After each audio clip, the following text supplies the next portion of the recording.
Hey, welcome back to Trek on the Tube and welcome to a bit of a different video. Today we are not doing one of my more traditional things like a season review or a canon and lore explanation. Today we are rather going to discuss a certain topic or a certain, I think, maybe internet drama is the way to talk about it. But anyway, we're going to talk about a certain thing that I find quite interesting, and it revolves mainly around the fictional character that is Robert April. Fair warning, as I said, this is kind of about internet drama, and I know that can get a little, tiresome. So look, if that's just not your thing, no offense taken, you can leave and you can, I don't know, go eat an apple. Otherwise, welcome all, welcome many.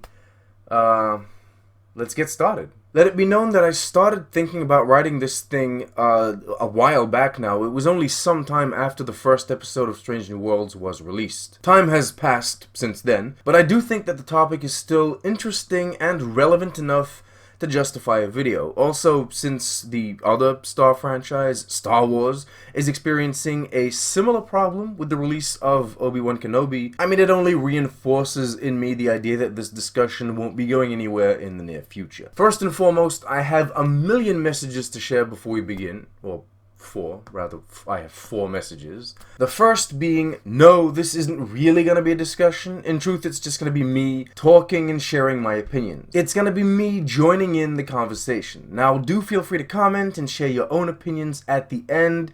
Tell me that I'm wrong, or right, or both, or none. Just make sure you're respectful when you do so, toward me and everyone else, naturally. Second, I do apologize for the somewhat eccentric title. I'm not the one to do clickbait on a regular, but the sensationalism and extravagance of this particular title I found fit well with the quite disturbing, frankly, amount of discourse we saw in the Star Trek fandom most recently around this topic. Third, I am what would adequately be described as a cis-white het male in this era, and although I don't think that completely invalidates my opinions, I am aware that when talking about representation and the immense diversity that this world has to offer that is only finally finding its way on screen and also behind the camera, my opinion isn't necessarily the most required.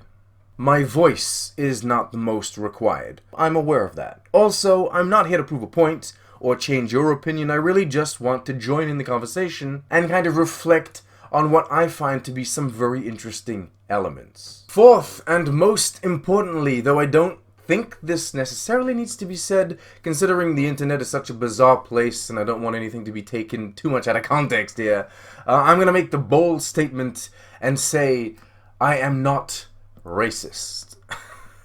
And I do very much enjoy seeing as many different people on screen as possible in my TV shows and movies. Now, the real reason I'm dropping this fake bombshell is not entirely because I'm trying to protect myself from out-of-context quotes. Rather, I do want everyone to understand that it is possible to disagree with certain creative decisions without having that disagreement be born in prejudice, discrimination, or hate. Even when ethnicity and representation differences, generally speaking, are at the heart of the conversation. And so the video begins. Racism versus Wokism, the fight of the social medias, focusing primarily around Robert April.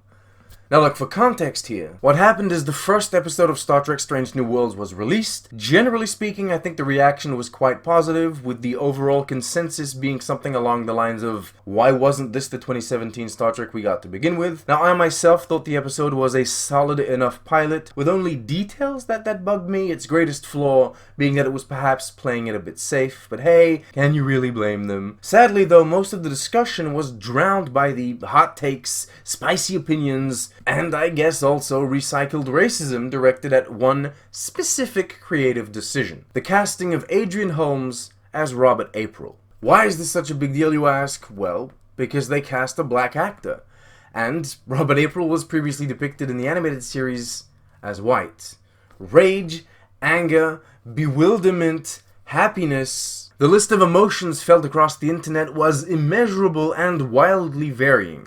For me, it was mainly confusion, but, we'll get to that. At this point, you know how it is on the internet. The extremist factions broke out on every front and started the inevitable name-calling. All of the people that agreed with the creative liberty were branded woke, and all of those that disagreed were branded racist. Because internet debates always seem to be so, for lack of a better term, black and white. Were the racists actually racists? Were the wokes actually woke? Who knows? It was too late to figure out anything anyway. The war of the words was upon us. People were frantically typing away as if the world was coming to an end. But as so many put it before me, it's just a fictional character, yo. Come on, don't freak out. Although, I do have an opinion about that as well, so let's put another pin in that cushion, and we'll talk about that later. Before we proceed, I do want to address one final thing before I start breaking this down into the chapters I want to break it down into. Let's just make a point of saying that being racist, like actively exhibiting and practicing harmful, be it physical or psychological behavior against other people based on their ethnicity or culture or whatever else, is objectively terrible. If you are indeed a person that does this, the scales of morality and justice do not weigh in your favor. Sorry, not sorry, you're a dick. On the other hand, being woke isn't really that big a deal. Like, the concept of being woke, for starters, I feel isn't as established as what being racist is, in reality. It's a pretty, intangible thing, I find. But even if we were to establish how and why the woke proceed, at the end of the day, when it comes to media, the extent of the quote-unquote harm being done is what? Gender swaps, ethnicity swaps, extreme fictionalization of historical settings for entertainment purposes in shows like Bridgerton. There's no actual physical, palpable damage being done to anyone. So come on, even if we're not counting points or taking sides for the purpose of this video, I do want to say that those that dislike Robert April being black in Strange New Worlds because they dislike black people can go fuck themselves.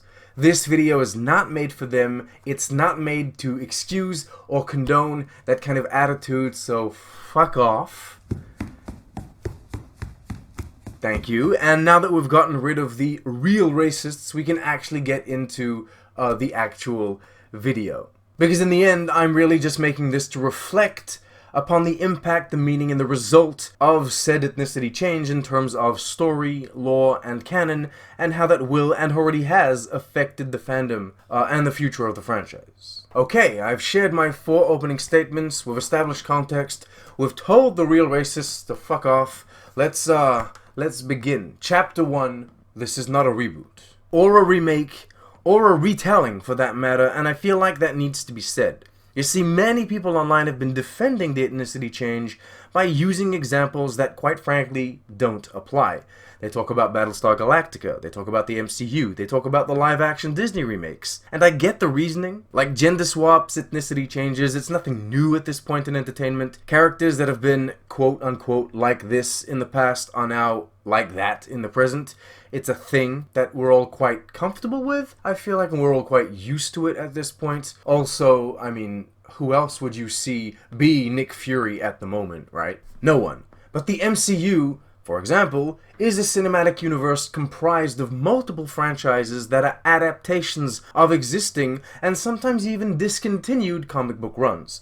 The films are interpretations which not only gives them wiggle room in terms of casting, but also with the powers portrayed, the costumes, the organizations, the origin stories. Then we have those Disney remakes. They're remakes, they're not sequels or prequels, where we follow the same character in the same story. They are a retelling. They're rewriting, re-releasing a different version of that story we once knew. Strange New Worlds is different. Star Trek is different. It hasn't been rebooted yet. It hasn't yet restarted.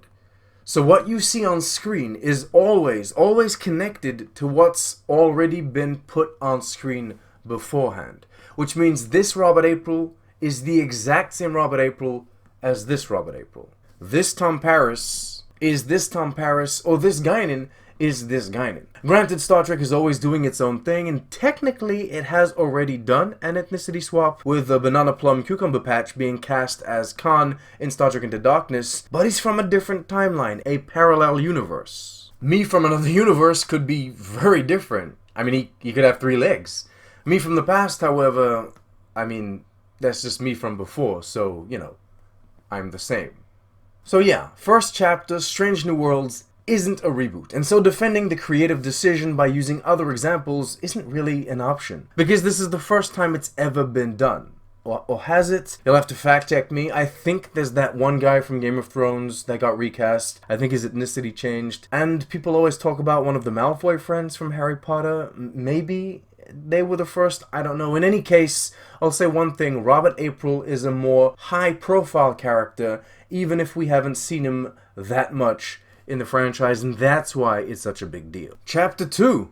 The Canonicity of the Animated Series. Now, I have made a video about canon, you know, what the word means and, you know, what it means for Star Trek. You can go check out that video if you want to. I'll leave a link in the description. It's pretty old at this point, but it is, sadly, still up to date. What we're focusing on here is the animated series and the fact that its status in the mind of so many is still up in the air. Basically, as it stands, there's no official list of what is and what isn't canon in the Star Trek story. But there's a rule. And that rule is that everything on screen is canon. TV shows, movies, short treks, animated or live action. When it comes to the animated series, though, there's confusion because at one point Gene Roddenberry said he didn't consider it canon, and for some reason people have latched onto that. Since then, information from the animated series has been added to the official Star Trek website, which gives it the same status as all the other shows. It's also been put on that disgusting yet official Star Trek timeline they made. Also, the show got remastered and re-released, boxed with the original series. I mean, come on, it's pretty clear they're taking the show seriously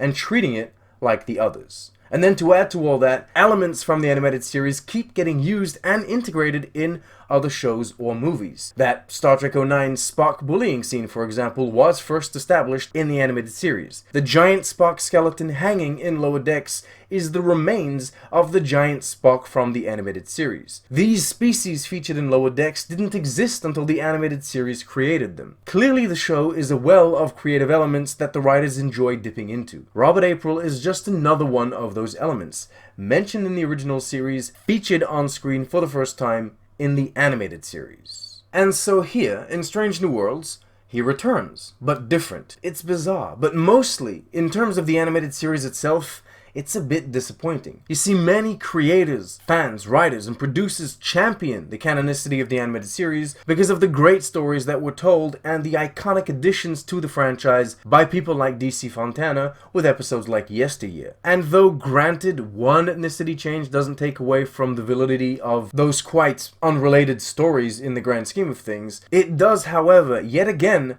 muddy the waters in terms of the animated series' canonicity. Making this kind of change gives reason to those who disapprove of the project being officially canon, and that's a shame. Which leads us into Chapter 3. This is just science fiction, after all. So let's not get too caught up in definitives. So many inexplicable, bizarre, body-altering things happen in Star Trek on a regular basis. Honestly, someone being of a different ethnicity doesn't seem like that big a deal. I mean, Picard is a robot right now.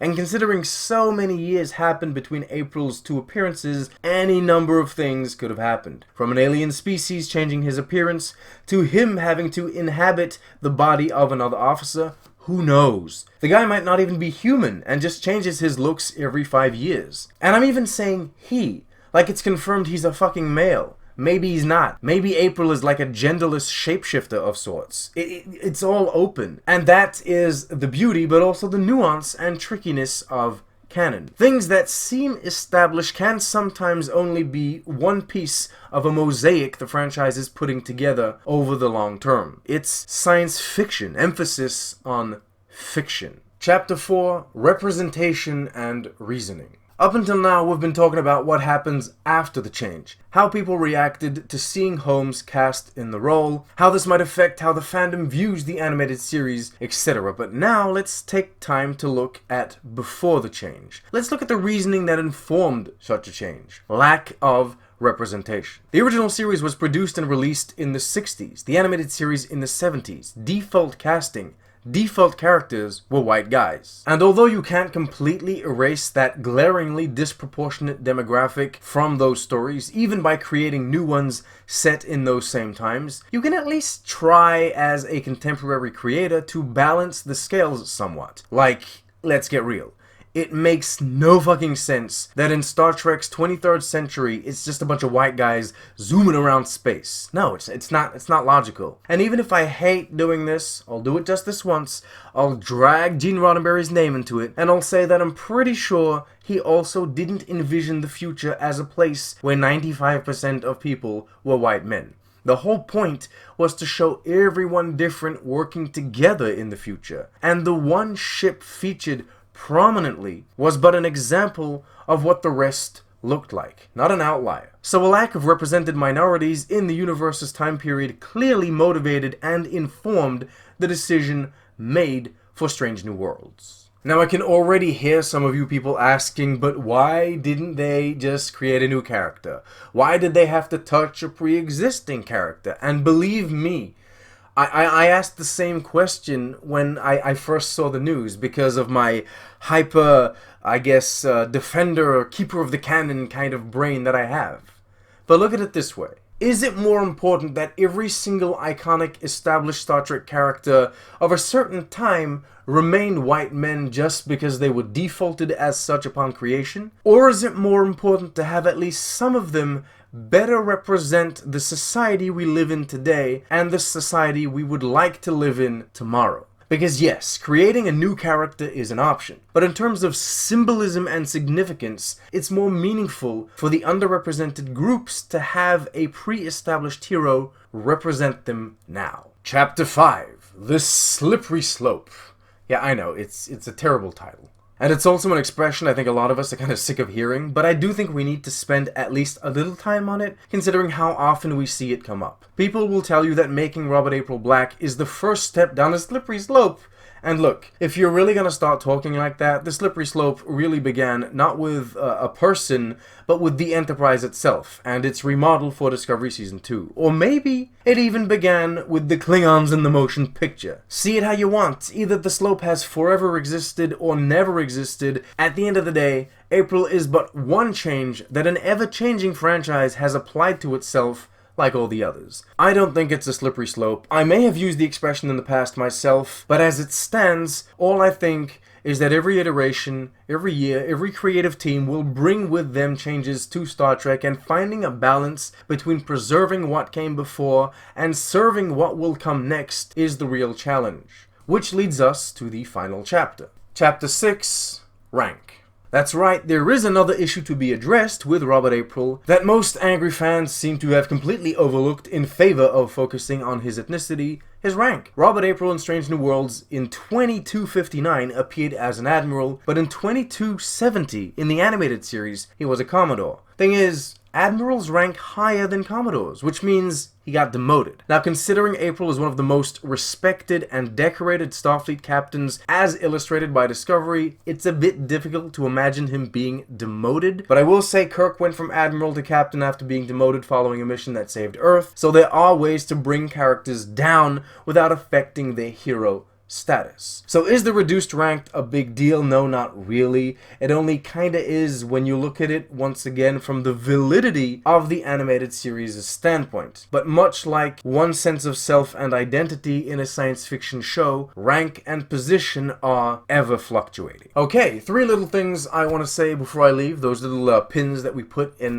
my cushion. First, the reason why I say I enjoy seeing as many different people on screen as possible is pretty much the same as I enjoy having as many different people behind the camera as well, be it writers, producers, artists of any kind. It's because everyone's journey is unique in life. And so everyone's perspective, everyone's outlook is just as unique. And I think that adding as much varying uniqueness to a project, especially one that depicts a united future, is the best way to get the best end product. Second, when we talk about April just being a fictional character, so we mustn't freak out about the change, I think it's fair to add a little asterisk to that. It's not because a character is fictional that it hasn't had real impact on real people in the real world. That's the whole point of representation. And sometimes it's not representation, it's just a strong bond, a deep connection that people have with a specific character. So saying that it's all just fiction can come across a little dismissive. In this particular case, though, I think considering the limited screen time April has had over the years, I'm not quite convinced he was anyone's, role model or the reason someone's entire life turned around. But yeah. Third and final little pin in the cushion, my confusion as to why they decided to cast Adrian Holmes. That was my first sentiment. It wasn't resentment, it wasn't anger, probably because I'm not a racist, but it also wasn't joy and celebration, probably because I've never been underrepresented. My sentiment came from a perspective of having to deal with, yet again, another change to the Star Trek story. Alright, now writing about this whole thing, talking about it, thinking about it, filming it, kind of helped, I guess, shed some new light on all of the perspectives and angles that we can look at this from. So, I mean, I guess it helped me solidify and change various opinions. I hope it did the same for you. Both those that agree and those that disagree with the change. I mean, maybe you guys feel a little differently. And all of that kind of leads us to the conclusion here. I do think that there are a lot of people that are actively racist out there, some quite explicitly. Others hide it with a certain subtlety and use these kinds of changes in canon to defend their twisted points. But I also think on the other side of that fence, there are those who are too quick to see criticism that involves any kind of minority as racism, whereas sometimes criticism is really just criticism. When it comes to April and his new life, so to speak, on Strange New Worlds, all I'll say is this. I'm happy to finally see a bit more of the character. I think Adrian Holmes has the right demeanor, the right presence, and exudes the right vibe that you want from someone with the legendary status that April has. So the casting is great. I do hope eventually the franchise will start owning the animated series and really legitimizing it. One way of doing that would be by taking concepts from the show that seems ridiculous and outlandish and using them in live action, like the inflatable decoy Enterprise, for example. That could really help. And then finally, on a personal level, I'd love to see an on-screen explanation for April's change. I like the alien theory, but like if they don't do it, I won't be heartbroken. It's not exactly the first thing in Star Trek we've had to headcanon together. And yeah, there you go. I hope I didn't bore you with this a bit of a different video.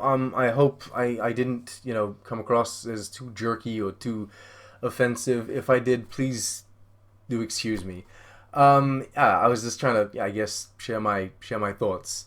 What do you think about this whole situation? What do you think about Robert April? And I guess by extension, what do you think about the drama that this kind of thing creates? It's a bit disappointing that we have to always deal with this kind of drama rather than, I guess, talking about like how impactful and important and cool like the new stories that they're creating are. And I do think that that's kind of going to be course corrected with Strange New Worlds, because at the time of me filming this, I've already seen the first 5 episodes, and I think it's a pretty good show. I'm quite enjoying my time watching these episodes. All right, thank you so much for watching, for wasting your time with me. You're the best. Like, subscribe, comment, share, do all of those wonderful things. Oh my god, my camera died. Leave it be. Leave it be. I have no time to goddamn plug it in again. As I was saying, like, subscribe, share, support me with the thanks button if you want. A huge shout out to all of the channel patrons. You can't see me, but I'm doing it nonetheless. Live long and prosper. And you know what? In honor of black people in science fiction, let me quote Tony Newsom from Space Force: "It's good to be black on the moon."